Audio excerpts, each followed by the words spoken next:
For more on the markets, let's bring in Vince Lorusso, President and CEO of Clough Capital. Vince, thanks so much for joining us this afternoon. Thanks for having me. So we're talking about the inflation front. We did get this producer price data out of the U.S. that came in lower than expected. What are you thinking when it comes to the inflation picture in the U.S. at this point?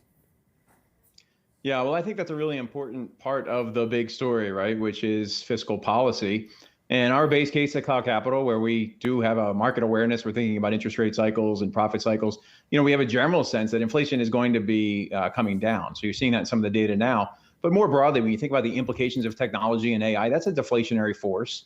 We, especially in the U.S., have a retiring community, the demographics of baby boomers moving to the phase of their lives where they tend to consume less. And we think some of these dynamics around technology, demographics, and frankly, the size of the U.S. balance sheet makes it really hard for the economy to sustain high rates for very long. And that's why we're in the camp at Clough Capital. The rates are going to come down sooner rather than later. I think it's become a little more consensus lately, but we're still anticipating a lowering of rates, and it's partly predicated on your observation about inflation.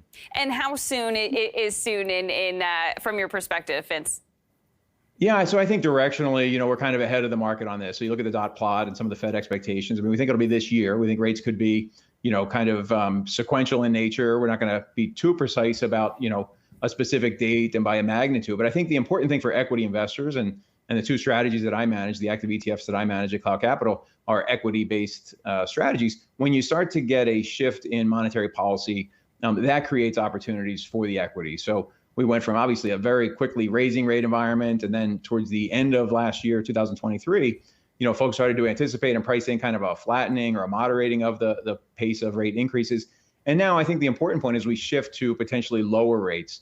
It's a new regime for Fed policy. We don't think they go back to, probably where they were before the rate hiking phase began a little more than a year and a half ago. But directionally, lower rates are going to create some opportunities for equity investors. So if those lower rates are expected to, be on the way sometime this year, when do you start making changes? When do you start trying to find those opportunities and moving into them, ahead of that?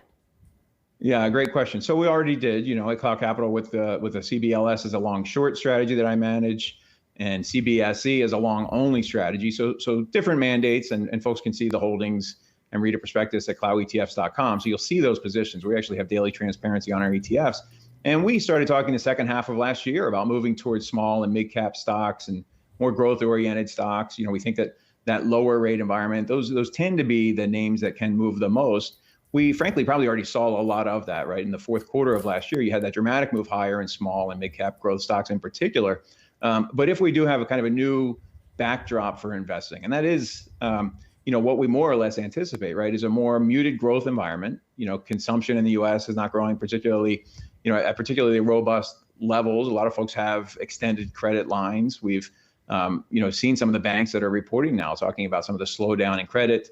It's really hard for a bank to make a good loan right now. So, overall, more muted economic growth into some of those demographics that I mentioned earlier. It's a fairly robust environment, frankly, for active managers. We perform fundamental research. We can move across sectors and geographies and market caps and risk factors. For a long time, you just wanted to be, very large tech, right? Magnificent Seven or some of the other names like that. This environment that we're kind of discussing right now, it actually creates the opportunity for us to be active always, to have take advantage of our broad mandate to move around and try to create core portfolios where investors can get access to fundamental research, of course, but different sectors, market caps. I think the stock selection part of what we do is becoming more relevant than, frankly, it's been in a little while. So would you be, you mentioned the big tech there, the Magnificent Seven. Would you be moving away from the Magnificent Seven this year, or how would you sort of, advise around those ones in particular? Yeah, so I think there are some great businesses, obviously, in that group. And you think about the growth potential, the balance sheets.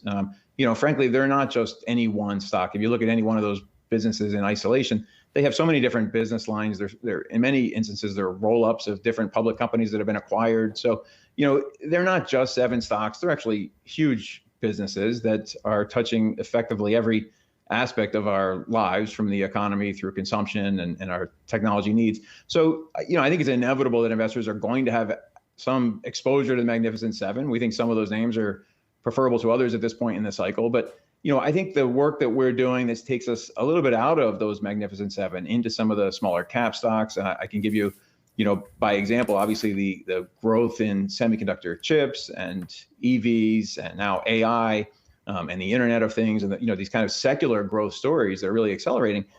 They will benefit, we think, the Magnificent Seven. But when we can own a company like Lam Research, which is selling some of the equipment and manufacturing capabilities that are needed to build out that ecosystem, that is an example of one of the holdings in the Clough Select Equity ETF that I manage, and the Clough Long Short Equity ETF that I manage on the long side.